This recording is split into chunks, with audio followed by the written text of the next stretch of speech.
భారత ఎన్నికల సంఘానికి కొత్తగా ఇద్దరు కమిషనర్ల నియామకమయ్యారు. కేంద్ర ఎన్నికల కమిషనర్లుగా కేరళకు చెందిన మాజీ ఐఏఎస్ జ్ఞానేష్ కుమార్, పంజాబ్కు చెందిన రిటైర్డ్ ఐఏఎస్ సుఖ్బీర్ సింగ్ సంధును ఎంపిక చేశారు.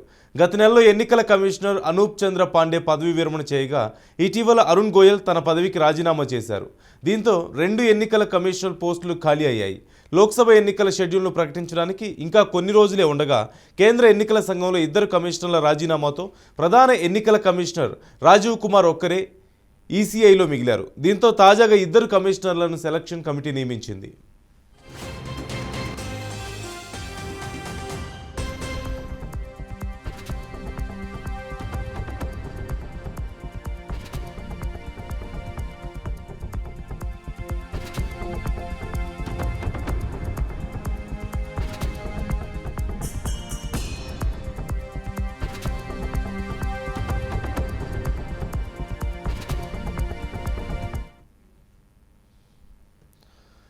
జ్ఞానేష్ కుమార్ 1988 బ్యాచ్ కేరళ కేడర్కు చెందిన ఐఏఎస్ మాజీ అధికారి. ఆర్టికల్ 370 రద్దు సమయంలో కేంద్ర హోంశాఖ వ్యవహారాల తరపున కాశ్మీర్ డివిజన్ను పర్యవేక్షించారు. గతంలో పలు కేంద్ర మంత్రిత్వ శాఖలకు కార్యదర్శిగా పనిచేశారు.